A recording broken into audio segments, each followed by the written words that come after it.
I am with Basic Electrical Engineering subject in our module number 2, and I warmly welcome you to all for our very first video of module number 2, where we are going to discuss about introduction of single phase AC. जी हाँ, इस module number 2 में हम बात करने वाले हैं single phase AC के बारे में, और इसी मॉड्यूल नंबर 2 का पहला वीडियो आपके सामने है, जहां हम आज बात करेंगे introduction of single phase AC के बारे में। ठीक है, तो सिंगल फेज AC के बारे में हम डिटेल में आज सारी बातें करेंगे, बहुत ज़्यादा डेप्थ में लेके नहीं जाऊंगा मैं आपको, लेकिन जितनी चीज़ें आपको एग्जाम के पॉइंट ऑफ व्यू से ज़रूरी है और बेसिक कंसेप्ट बिल्डअप के पॉइंट ऑफ व्यू से भी ज़रूरी है, उन सभी चीज़ों को हम बिल्कुल पढ़ते हुए आगे बढ़ेंगे। इस कंटेंट में, इस पर्टिकुलर वीडियो के अंदर मैं आपके साथ क्या क्या टॉपिक्स कवर अप करने वाला हूँ, किन किन चीज़ों के बारे में बात करने वाला हूँ, एक बार मैं क्विक सा रिव्यू दे देता हूँ आपको, उसके बाद सीधे सीधे लेके चलूँगा आपको डायरेक्ट कंटेंट पे, और हम कंटेंट शुरू कर देंगे अपना। तो सबसे पहला क्विक रिव्यू, इस इंट्रोडक्शन सेशन के अंदर हम बेसिकली 3 चीजों के बारे में पढ़ने वाले हैं। सबसे first thing will be generation of single phase AC। AC जो सिंगल फेज का AC सर्किट्स है, तो वो AC सर्किट्स पे जाने से पहले हम ये बेसिक चीज पढ़ेंगे कि AC होता क्या है, उसको जनरेट कैसे करते हैं, कौन सा प्रिंसिपल लगता है उसके पीछे उसको जनरेट करने के लिए, और क्या बेसिक उसकी कैरेक्टरिस्टिक्स होती हैं। ठीक है, after that we will move on to our second topic, that will be basic terms used, जहां पे मैं आपके साथ कुछ बेसिक टर्म्स के बारे में बात करूंगा जो इस पूरे चैप्टर में हम बार बार यूज करने वाले हैं। तो एकदम फर्स्ट वीडियो से ये चीज क्लियर हो जानी चाहिए कि कौन कौन से टर्म्स है और इनका मतलब क्या क्या होता है। ठीक है, and then the last thing that we will cover up in this video will be EMF equation for single phase AC। तो EMF equation which will be just a short derivation, जो कि हम इस सिंगल फेज AC के बारे में पढ़ने वाले हैं। तो ये 3 होंगे हमारे बेसिक कंटेंट। ये था आपके लिए एक रिव्यू। अब शुरू करने जा रहा हूं मैं आपके लिए introduction of single phase AC। तो introduction of single phase AC में सबसे पहले तो बात कर लेते हैं AC की बिल्कुल बिगिनिंग से। So the basic full form of AC, that is alternating current। नाम से ही समझ में आ रहा है एक ऐसा करंट जो लगातार ऑल्टरनेट होता जा रहा है। ठीक है, जो लगातार चेंज होती जा रही है जिसकी वैल्यू, और हर एक ऑल्टरनेशन के बाद वो अपनी क्वांटिटी, अपनी वैल्यू को फिर से रिपीट करना शुरू कर दे। तो that should be A alternating current, जो कि DC से काफी डिफरेंट है, डायरेक्ट करंट से काफी डिफरेंट है। तो इंट्रोडक्शन ऑफ AC, जिसको माना जाता है कि 1800s की सदी से शुरू हो चुका था AC का जनरेशन, जो कि आगे चल के निकोला टेस्ला ने भी इसके फील्ड में काफ़ी इन्वेंशन किया हुआ है, काफ़ी AC के जनरेटर का काफ़ी बड़ा प्रिंसिपल भी उन्होंने दिया हुआ है। Apart from that, Faraday's law of electromagnetic induction is also considered very important in terms of generation of single phase AC। तो इन्हीं सारी चीज़ों के बारे में हम बात करेंगे। तो बेसिकली सिंगल फेज AC होता क्या है? एक सिंगल फेज AC बोलने का मतलब ये हो गया कि एक ऐसा ऑल्टरनेटिंग करंट जो एक सिंगल फेज, यानी a basic connection between a source and a load through a single path connection is called or is known as a single phase AC section। तो इस सिंगल फेज AC में हम बात करेंगे। जब मैं बोलता हूं कि सिंगल फेज AC सर्किट्स, तो सर्किट्स किस टाइप के होंगे? कोई भी ऐसे इलेक्ट्रिकल सर्किट्स जो फॉर्म होते हैं किससे? बेसिक इलेक्ट्रिकल एलिमेंट से, और उन इलेक्ट्रिकल एलिमेंट्स के थ्रू पास होने वाली क्वांटिटी जो होती है, फ्लो होने वाली क्वांटिटी जो होती है, that quantity is having an alternating behaviour. So those quantities are known as alternating quantities and the circuit is known as single phase AC circuit। ठीक है, तो इसके अंदर अभी introduction of single phase AC में मैं बात करने वाला हूं generation. So what is the basic principle of generation of single phase AC। तो सिंगल फेज AC को जनरेट करने का बेसिक प्रिंसिपल होता क्या है? बहुत ज़्यादा डिटेल में जाने की ज़रूरत नहीं है, लेकिन हाँ बिल्कुल ये पता ज़रूर होना चाहिए आप सभी को कि इसको जनरेट करने का बेसिक प्रिंसिपल क्या होता है। ठीक है, तो इसको जनरेट करने का बेसिक प्रिंसिपल जो होता है वो आप समझ सकते हैं Faraday's law of electromagnetic induction से। और इसी के साथ साथ एक छोटा सा एक एग्जाम्पल देता हूँ मैं आपको समझाने के लिए।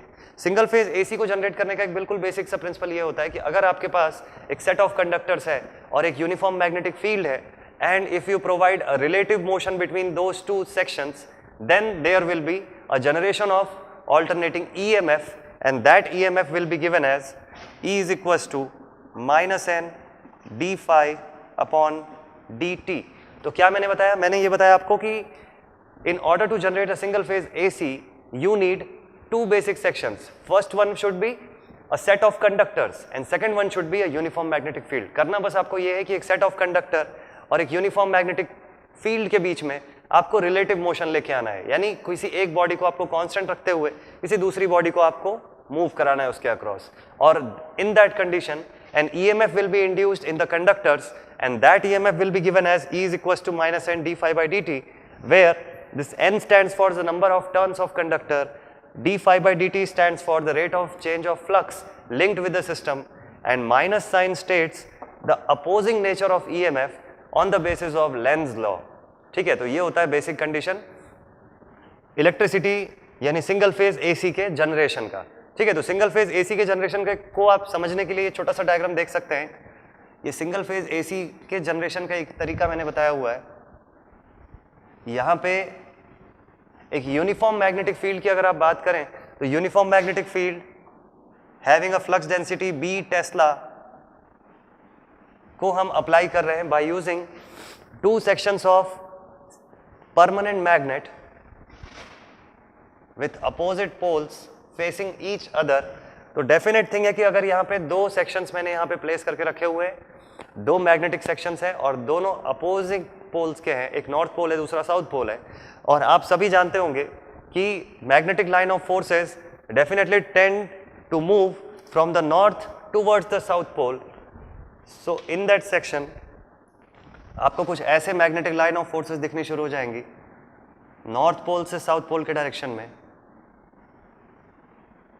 So these will be all magnetic line of forces traveling from north towards the south pole.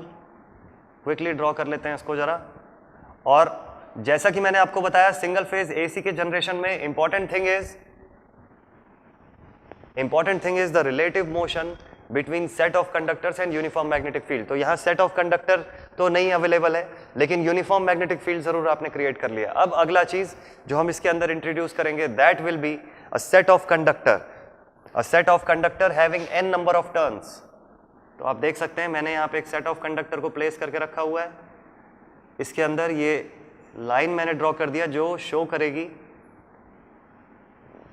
Conductor windings को, और इस सेट ऑफ कंडक्टर को मैंने ऐसे पॉइंट ए और पॉइंट बी के नाम से मैंने यहाँ प्लेस करके रखा हुआ है. एक एंड को पॉइंट ए लिखा, दूसरे एंड को पॉइंट बी लिखा. ठीक है, और जब भी ये चीज होता है तो अभी फिलहाल ये जो कंडीशन है इसके अंदर कोई ईएमएफ इंड्यूस नहीं होगा. क्यों? Because both the bodies are at rest. जब दोनों बॉडी रेस्ट पे होंगी कोई ईएमएफ इंड्यूस नहीं होने वाला. लेकिन ईएमएफ तब इंड्यूस होना शुरू जरूर होगा जब दोनों में से किसी एक बॉडी को आप कांस्टेंट कर देंगे यानी रेस्ट पे रखेंगे, where as the second body must be moving across it, then the induced EMF will be given as minus n d phi by dt. और इसी इंड्यूस EMF को चेक करने के लिए, ये इंड्यूस EMF AC होता है या नहीं होता है इसको चेक करने के लिए एक छोटा सा एक्सपेरिमेंट देख लेते हैं हम यहीं बोर्ड पर. थोड़ी देर के लिए अज्यूम कर लेते हैं that this is my current carrying conductor, यानी ये कंडक्टर जो करंट कैरी करेगा आगे चल के जब इसके अंदर AC इंड्यूस होनी शुरू होगी. ये जो ग्रीन सेक्शन दिख रहा है this is representing point a, और जो ये व्हाइट सेक्शन दिख रहा है this is representing point b. And now I am going to rotate this section in order to form a relative motion. Relative motion बनाने के लिए मैं क्या करने वाला हूं, इस कंडक्टर को इस यूनिफॉर्म मैग्नेटिक फील्ड के अंदर रोटेट करने वाला हूं. ठीक है, तो रोटेट करूंगा तो डेफिनेटली दो चीज जानना बहुत जरूरी है आपके लिए कि रोटेट किस डायरेक्शन में करने वाला हूं, दूसरी चीज कौन सी एंगुलर वेलोसिटी होगी इसको रोटेट करने की.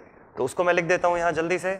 एंगुलर वेलोसिटी ओमेगा रेडियंस पर सेकेंड की एंगुलर वेलोसिटी से इसको रोटेट करने वाला हूं मैं. और डायरेक्शन जैसा कि मैंने यहां बनाया हुआ है एंटी क्लॉकवाइज या काउंटर क्लॉकवाइज डायरेक्शन. माइंड में आपके क्वेश्चन जरूर आना चाहिए कि काउंटर क्लॉकवाइज क्यों रखा मैंने, इसको क्लॉकवाइज क्यों नहीं बनाया. तो it is just for a reference. आप चाहें तो इसको क्लॉकवाइज रोटेट करवा सकते हैं सिर्फ और सिर्फ एसी और डीसी को सेपरेट करके जानने के लिए, इनके बीच में एक थोड़ा डिफरेंस लाने के लिए इसको एंटी क्लॉकवाइज अज्यूम किया गया है. क्योंकि अगर आप डीसी के चैप्टर्स को पढ़ेंगे तो आपको पता चल जाएगा वहां जितने भी एनालिसिस हम करते हैं यूजुअली हम प्रेफर करते हैं कि क्लॉकवाइज डायरेक्शन में एनालिसिस किया जाए.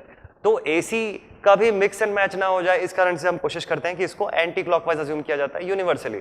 Apart from that it is not hard and fast कि आप एंटी क्लॉकवाइज ही अज्यूम करो, ये आपके ऊपर है. आप चाहें तो इसको क्लॉकवाइज डायरेक्शन में भी रोटेट करता हुआ अज्यूम कर सकते हैं because it is just a rotation. आप किसी भी डायरेक्शन में रोटेट कर सकते हैं, डेफिनेटली एसी जनरेट होनी ही होनी है इसके अंदर. तो आइए देखते हैं कि जब हम इस सेक्शन को रोटेट करना शुरू करते हैं तो इससे बनने वाला ग्राफ जो होता है, यानी जहां जिस ग्राफ में मैं ईएमएफ को ट्रेस करने वाला हूं उसकी इंस्टेंटेनियस वैल्यूज पे वो ग्राफ कैसा दिखना चाहिए। तो यहां पे parallelly at the same time एक ग्राफ भी क्रिएट कर देता हूं मैं। ये हो जाएगा ग्राफ का सेक्शन। इस सेक्शन पे हम ईएमएफ को ट्रेस करेंगे, ईएमएफ, ठीक है, और इस सेक्शन के अंदर हम ट्रेस करने वाले हैं एंगल थीटास को, और देखने वाले हैं कि इस पूरे सेक्शन के ड्यूरेशन में जो भी क्वांटिटी बनती है after a complete rotation of 360 degrees, उस क्वांटिटी का बिहेवियर कैसा होता है, उस क्वांटिटी का नेचर कैसा होता है। ठीक है, फिलहाल इसको रोटेट कराने से पहले दो चीज आपको बता दूं। ये जो सेट ऑफ कंडक्टर है ये बिल्कुल इसको यूनिफॉर्म रखा गया, इसकी वाइंडिंग को बीच में चेंज नहीं किया जाएगा रोटेशन में। That is the number of turns of conductor winding are going to be constant, ये कांस्टेंट रहने वाला है। D phi by d t, जैसे जैसे ये रोटेट होना शुरू होगा वैसे वैसे इससे लिंक होने वाला फ्लक्स वो बताएगा कि ईएमएफ की वैल्यू कितनी बढ़नी चाहिए और कितनी कम होनी चाहिए। जितना ज्यादा फ्लक्स इससे लिंक होगा उतनी ज्यादा ईएमएफ, जितना कम फ्लक्स लिंक होगा उतनी कम ईएमएफ बनने वाली है इससे। ठीक है, तो इसी के साथ साथ देखिए शुरू करते हैं यहाँ से। सबसे पहले जीरो सेक्शन। जीरो सेक्शन पे आप देख सकते हैं कि सबसे least amount of line of forces इससे टच होती हैं, इससे लिंक होती हैं, और अगर least amount of line of forces link होती हैं तो आप यहीं पे देख सकते हैं इस प्रिंसिपल के अकॉर्डिंग बनने वाला ईएमएफ भी मिनिमम होता है। That should be a negligible value, इसको आप नेग्लिजिबल वैल्यू भी बोल सकते हैं। तो हम इसको जीरो पर ही रहने देते हैं, जीरो से आगे नहीं शो करते हैं। अब रोटेट कराने जा रहा हूं मैं उस कॉइल को। तो जब ये कॉइल एंटी क्लॉकवाइज डायरेक्शन में ओमेगा रेडियंस पर सेकंड की एंगुलर वेलोसिटी से जब रोटेट होना शुरू होता है, तो आइए देखते हैं कैसे क्या बनना शुरू होता है। इसके आगे जैसे जैसे ये कॉइल आगे मूव करना शुरू किया, आप देख सकते हैं ज्यादा लाइन ऑफ फोर्सेज इससे लिंक होनी शुरू हो गई। तो अब इस कॉइल का जो न्यू पोजीशन है ये कुछ ऐसा हो जाएगा, कुछ इस पोजीशन पे अब ये कॉइल आ गया। ठीक है, और ये पॉइंट ए इधर आ गया, ये पॉइंट बी इधर आ गया। आप खुद ही देख सकते हैं ज्यादा लाइन ऑफ फोर्सेज इससे लिंक होनी शुरू हो गई, और जैसे ही ज्यादा लाइन ऑफ फोर्सेज लिंक होनी शुरू हो गई आप देख सकते हैं d phi by d t की वैल्यू इंक्रीज हो रही है, और ये वैल्यू का इंक्रीज होने का मतलब है कि ई की वैल्यू भी इंक्रीज होगी। That is the induced EMF will also start increasing. और इस ग्राफ को आप देख सकते हैं यहाँ से, ये ग्राफ ग्रेजुअली धीरे धीरे ऐसे मूव करना शुरू करेगा, और जैसे जैसे आप इसको रोटेट कराना शुरू करेंगे वैसे वैसे ये ग्राफ और आगे एडवांस करता जाएगा। अब लेके चलते हैं आपको दूसरी कंडीशन पे, जहां रोटेट होते होते हमने इसको पहुंचा दिया परपेंडिकुलर पे। यानी कंडीशन कौन सी है, अब मैंने इस सेट ऑफ कंडक्टर को परपेंडिकुलर कर दिया, यानी 90 डिग्री पे रखा है। किससे? मैग्नेटिक फील्ड से, यूनिफॉर्म मैग्नेटिक फील्ड से। जैसे ही आपने 90 डिग्री पे इसको रखा, आप खुद ही देख सकते हैं ज्यादा लाइन ऑफ फोर्सेज इससे अब लिंक होनी शुरू हो गई। जितनी ज्यादा लाइन ऑफ फोर्सेज अब इससे लिंक होगी उतना ही ज्यादा ईएमएफ बनाएगा। ये हम लोगों ने स्टार्टिंग में देख के रखा हुआ है। तो नाउ दैट कंडीशन, ये 90 डिग्री की कंडीशन को एक बार मैं ड्रॉ कर देता हूं यहां।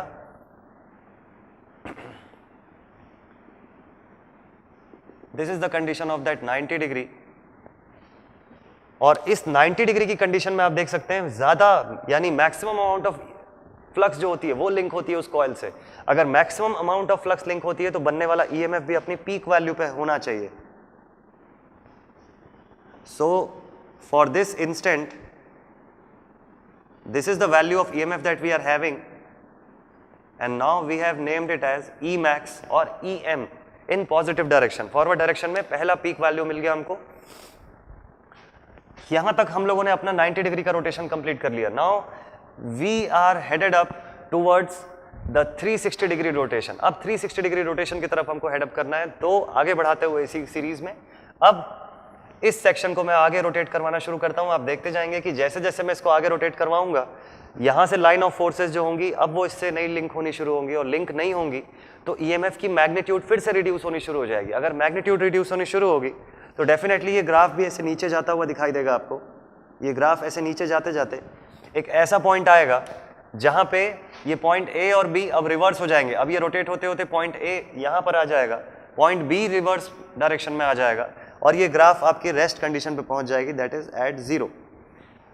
तो यहां इस पर्टिकुलर पॉइंट पे आप देख सकते हैं कि हमने 180 डिग्री का रोटेशन कंप्लीट कर लिया है, इसीलिए यहां पे मैंने लिखा 0 और यहां पे लिखा है पाई।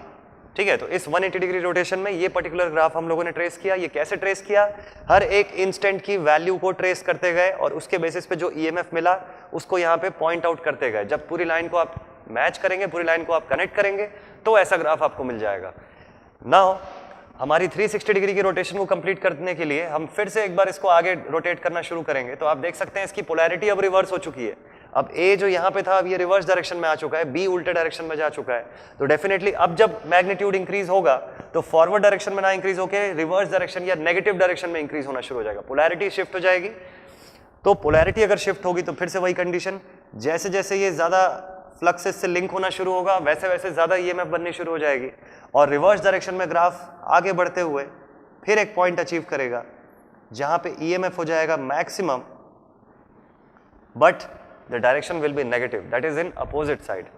तो इस पर्टिकुलर कंडीशन को भी आप बोल सकते हैं मैक्सिमम पॉइंट, लेकिन अपोजिट पोलैरिटी का वो कब होगा, जब ये जैसे मैंने रेड पेन से ये बनाया हुआ है ए और बी, जब ये रिवर्स हो जाएगा, ऊपर बी चला गया और नीचे ए आ गया 270 डिग्रीज पर, तो ये कंडीशन अराइज हो जाती है। अब अपनी रोटेशन को फिर आगे कंप्लीट करते हुए 360 डिग्री पे वापस अपनी इनिशियल पोजीशन पे कोई अचीव करते हुए जब आप इस सेक्शन को घुमाते हैं तब ये ग्राफ वापस आके रेस्ट पे आता है, and this is the condition of 2 pi that is 360 degree, और ऐसा कंप्लीट ग्राफ जो होता है वो आपको देखने को मिलता है। ठीक है, तो ये जो ग्राफ होता है ये बेसिकली साइनोसॉइडल इन नेचर होता है, इसी कारण से हम इसको साइन वेव भी बोलते हैं, या ऑल्टरनेटिंग करंट का ये स्टैंडर्ड वेव कहलाता है, और इसी के लिए शॉर्ट सेक डेरिवेशन है जो ईएमएफ के इक्वेशंस के अंदर हम करने वाले हैं। जो ईएमएफ इक्वेशन का डेरिवेशन हम करेंगे उसके अंदर उस चीज को पढ़ेंगे।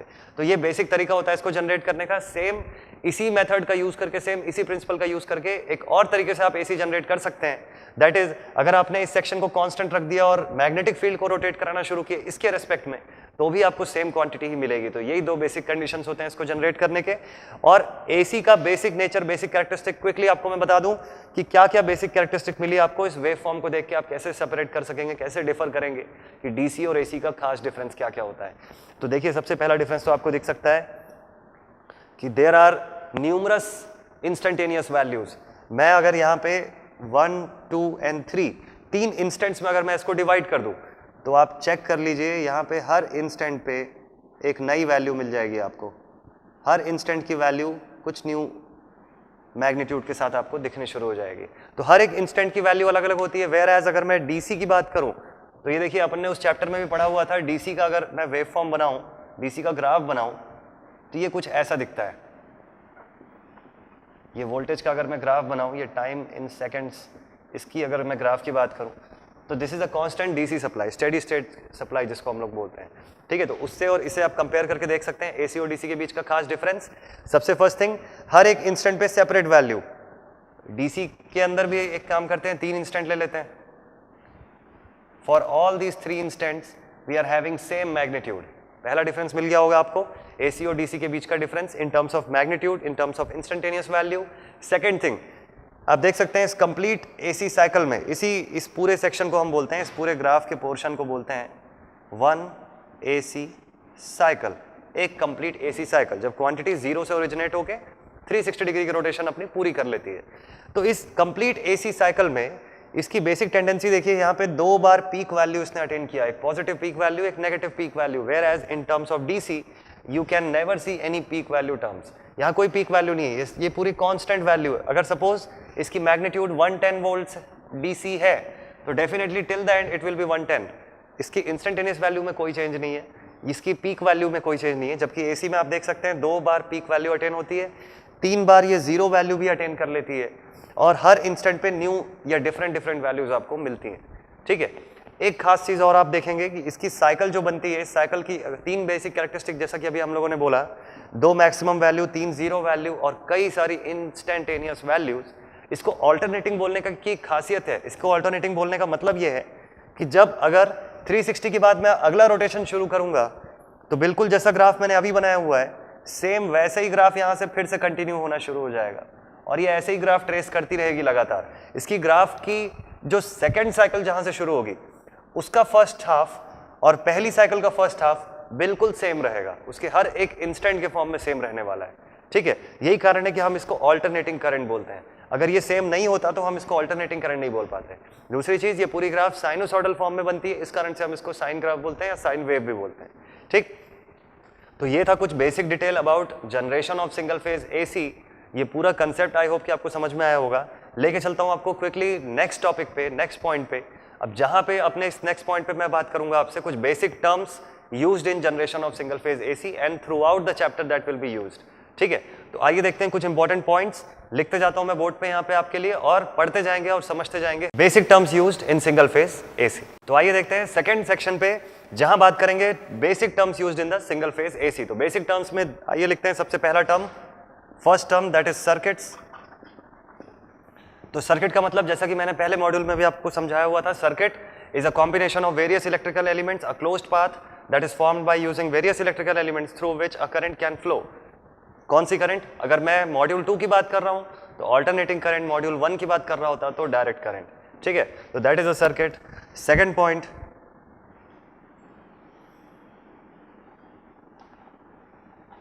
Alternating current that is AC. तो ऑल्टरनेटिंग करंट का बेसिक मतलब ये होता है कि कोई भी ऐसा करंट जो लगातार अपनी वैल्यूज को ऑल्टरनेट करता जाए हर पर्टिकुलर इंटरवल्स के बाद, उस पूरे कंप्लीट ऑल्टरनेटिंग करंट के अंदर होती है साइकिल्स। हर साइकिल के अंदर होते हैं 2 मैक्सिमम वैल्यूज और हर एक साइकिल के अंदर 3 जीरोस, और हर एक complete cycle that is of 360 degrees, उसके अंदर वो क्वांटिटी हर एक इंस्टेंट पे एक नई वैल्यू ट्रेस करती है। ठीक है, तो that is all about AC, alternating current. Third point is cycle. So what is the AC cycle? Third point is AC cycle. तो AC साइकिल का मतलब ये हो गया कि एक ऑल्टरनेटिंग करंट अपनी 360 डिग्री की रोटेशन में कैसी वेव फॉर्म, कैसी ग्राफ ट्रेस करती है, उसी कंडीशन को बोलते हैं AC साइकिल, जहां पे एक बार वो अपनी पोलैरिटी शिफ्ट भी करती है, 3 बार जीरो वैल्यूज को अटेन करती है, 2 बार पीक वैल्यूज को अटेन करती है, एंड आप हर एक इंस्टेंट पे एक नई वैल्यू ऑफ AC को देख सकते हैं। ठीक है, तो that whole section is known as AC cycle. Next point, frequency. एक फ्रीक्वेंसी वर्ड हम लोग बार बार यूज करते हैं, तो फ्रीक्वेंसी को एकदम क्लियर कर लेते हैं अभी से। Frequency is the number of AC cycles travelled bye a quantity in 1 second. तो ऑल्टरनेटिंग साइकिल्स मेड पर सेकंड, एक सेकंड के अंदर जितनी ऑल्टरनेटिंग साइकिल्स बनती है किसी क्वांटिटी से। तो जैसे हम बोलते हैं कि अपने इंडिया में जो एसी की फ्रीक्वेंसी है दैट इज 50 हर्ट्ज। ठीक है, तो 50 हर्ट्ज बोलने का मतलब है 50 साइकिल्स इन 1 सेकंड अगर वो क्वांटिटी ट्रैवल करती है तो उसको बोलते हैं कि एसी की फ्रीक्वेंसी 50 हर्ट्ज है। ठीक, तो आपके माइंड में तुरंत एक क्वेश्चन आना चाहिए कि फिर डीसी की फ्रीक्वेंसी कितनी होती है? तो डीसी की फ्रीक्वेंसी होती है 0 हर्ट्ज। ठीक है, तो डीसी की फ्रीक्वेंसी इंडिया हो चाहे कोई भी कंट्री हो, डीसी की फ्रीक्वेंसी अगर कांस्टेंट या स्टेडी स्टेट डीसी है तो डेफिनेटली उसकी फ्रीक्वेंसी 0 हर्ट्ज ही होगी, because since there is no cycle, अगर एक भी साइकिल नहीं है तो एक सेकंड के अंदर नंबर ऑफ साइकिल्स को ही बोलते हैं हम फ्रीक्वेंसी, या 1 अपॉन टाइम पीरियड को भी बोलते हैं फ्रीक्वेंसी। तो अगर वो कंडीशन नहीं आती है तो उसकी फ्रीक्वेंसी हमेशा 0 रहती है। तो इसी कारण से हम डीसी को हमेशा कभी भी उसमें फ्रीक्वेंसी का टर्म हम नहीं पढ़ते हैं, जबकि एसी के अंदर हम फ्रीक्वेंसी वर्ड को इस्तेमाल करते हैं। ठीक, नेक्स्ट पॉइंट पे चलते हैं।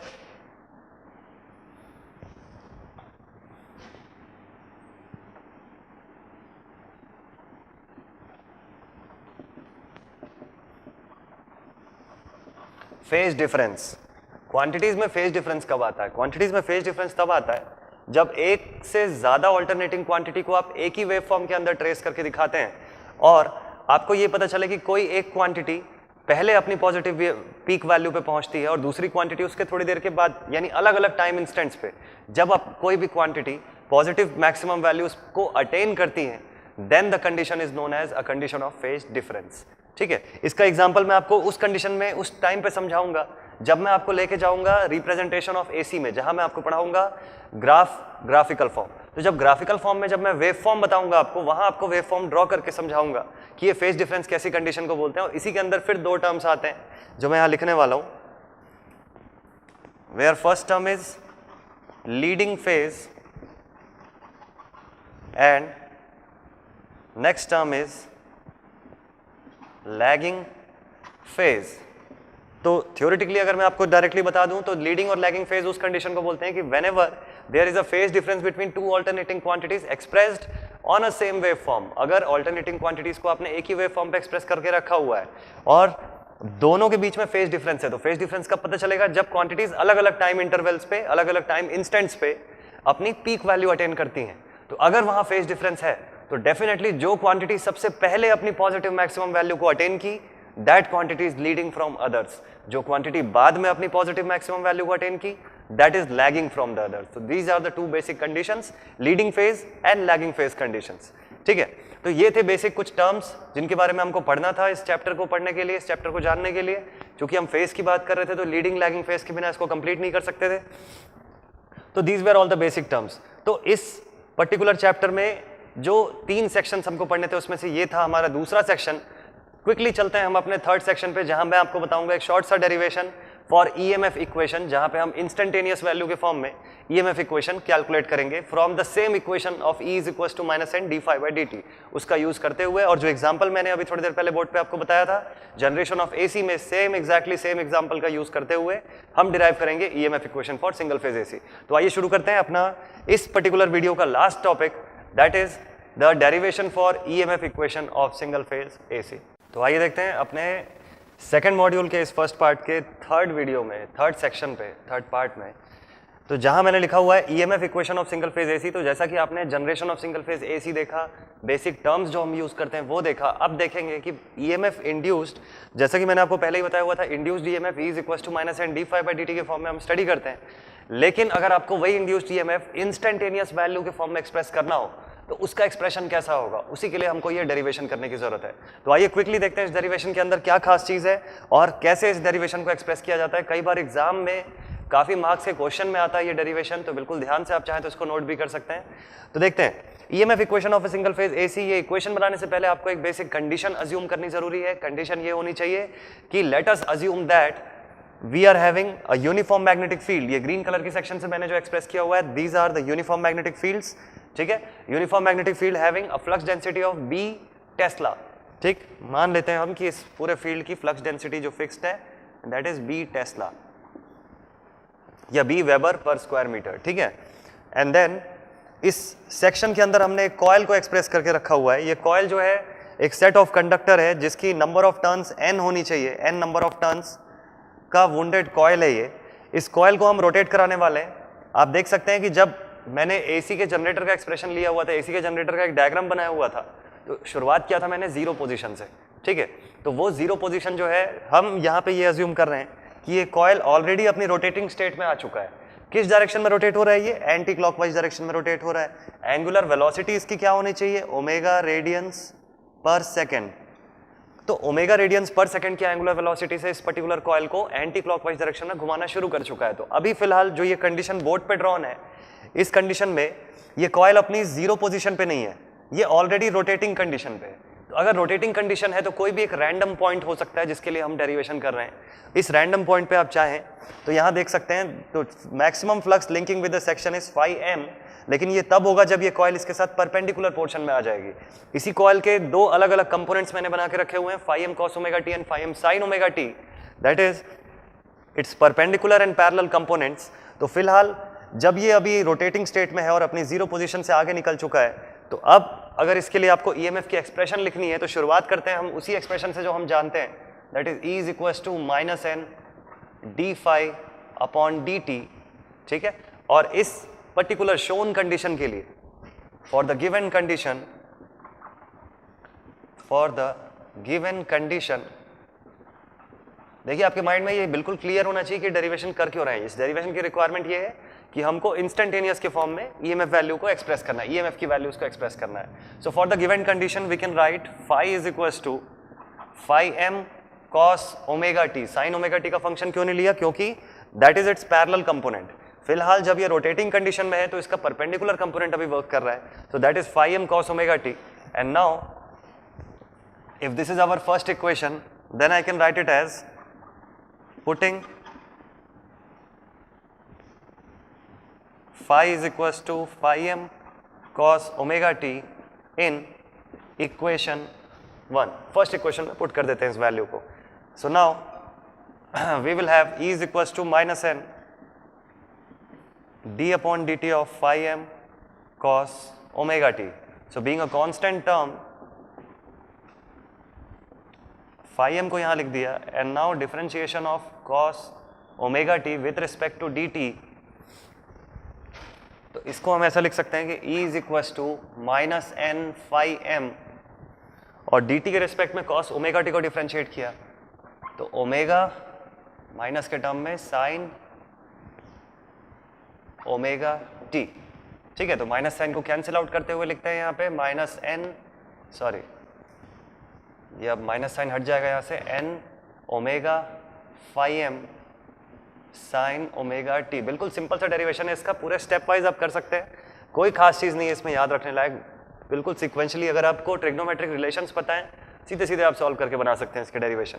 तो ये वैल्यू हमारे पास आ गई है। आप देख सकते हैं कि मैक्सिमम फ्लक्स अगर लिंक हो रहा है एन ओमेगा फाई एम, इस पर्टिकुलर कंडीशन को अगर आप देखें थोड़ी देर के लिए, साइन ओमेगा टी के टर्म्स को आप अगर भूल जाएं, तो ये कंडीशन बताती है, देखिए जब यूजुअली जब अगर नॉमिनल फ्लक्स लिंक होता है तो नॉमिनल ईएमएफ इंड्यूस होती है। तो अपने जनरेशन के पार्ट में अपने देखा हुआ था कि अगर मैक्सिमम फ्लक्स लिंक होगा सेक्शन से, तो उससे बनने वाली ईएमएफ भी मैक्सिमम ही होनी चाहिए, उससे जो ईएमएफ इंड्यूस होगा that should also be maximum.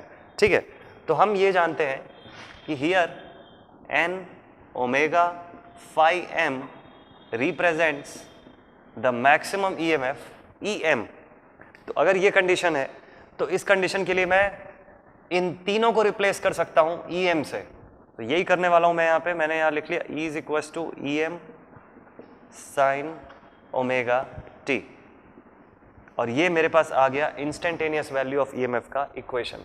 तो ऐसे बनाते हैं हम इंस्टेंटेनियस वैल्यू ऑफ ईएमएफ का इक्वेशन, यानी ये इसको आप समझने के लिए ऐसे भी देख सकते हैं कि जो ग्राफ मैंने यहाँ ट्रेस करके रखा हुआ था, एक जो एसी का हमने जनरेशन पढ़ा उसके अंदर मैंने एक ऐसा ग्राफ बनाया हुआ था। इस ग्राफ को अगर आप थोड़ा ध्यान से देखें तो कुछ ऐसा ग्राफ दिखता था ये, ठीक है। ये ईएमएफ इसकी इंस्टेंटेनियस वैल्यूज के फॉर्म में हमने इसको यहाँ प्लेस करके रखा हुआ था।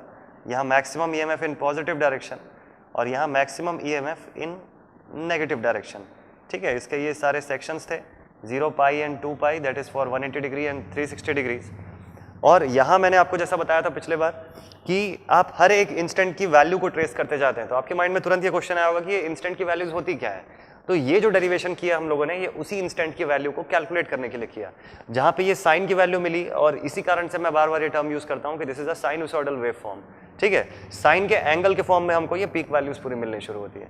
तो आप किसी भी एक रैंडम इंस्टेंट की अगर आप बात करें which is not the peak section, तो उस पर्टिकुलर इंस्टेंट पे अगर suppose this is instant E1, तो इस पे मिलने वाली वैल्यू जो होगी आपको EM साइन ओमेगा T1 के फॉर्म में आप इसको ट्रेस कर सकते हैं, ठीक। और इंड्यूस्ड ईएमएफ की वैल्यू अगर ऐसे ही है तो same depending upon these things we can write it as induced voltage V is equals to VM sine omega T, and for current we can write it as IM sine omega T। ये सारी instantaneous values alternating voltage और alternating current के form में है, इन्हें बोलते हैं हम इंस्टेंटेनियस वैल्यू, इंस्टेंटेनियस वैल्यूज। इसको आप अभी से समझ जाएंगे तो जब अपने आने वाले वीडियोस में हम रिप्रेजेंटेशन ऑफ एसी पढ़ेंगे तो वहां जब इंस्टेंटेनियस वैल्यू आएगा तो आपको क्विकली समझ में आ जाएगा कि ये वैल्यूज मैं कहां से देख के लिख रहा हूं, कैसे लिखते जा रहा हूं इस चीज को, ठीक है। So this was the entire derivation of EMF equation for instantaneous value of induced EMF in a single phase AC. आप चाहें तो इसको नोट कर सकते हैं, चाहे तो वीडियो फिर से एक बार देख सकते हैं, तो आपको ये चीज क्लियर हो जाएगा। काफी इंपॉर्टेंट डेरिवेशन है, काफी शॉर्ट डेरिवेशन भी है, क्विकली समझ में आ जाना चाहिए ये डेरिवेशन तो। और इस पर्टिकुलर सेक्शन में, इस पर्टिकुलर वीडियो में हमें इन्हीं 3 चीज़ों के बारे में डील करना था। आई होप कि आपको ये चीज़ें क्लियर हुई होंगी। अगर फिर भी कुछ डाउट्स होंगे या अगर कोई चीज़ में आपको कंफ्यूजन हो रहा होगा तो आप बिल्कुल मुझसे पूछ सकते हैं, इसी वीडियो के नीचे आप कमेंट कर सकते हैं, ठीक है। और तब तक के लिए आई होप कि आप अच्छे से पढ़ाई करेंगे, अच्छे से कंटिन्यू करेंगे अपनी स्टडीज़। और इसी के साथ आने वाले वीडियो में हम फिर से मिलेंगे जहां मैं आपके साथ बात करूंगा रिप्रेजेंटेशन ऑफ एसी के बारे में। तो सिंगल फेज एसी का नेक्स्ट वीडियो बिल्कुल बने रहिए हमारे साथ उसको देखने के लिए। और इस वीडियो को मैं यहीं पे कंप्लीट करता हूं, यहीं कंक्लूड करता हूं। फिर मिलेंगे अपने नेक्स्ट वीडियो में, तब तक के लिए थैंक यू वेरी मच।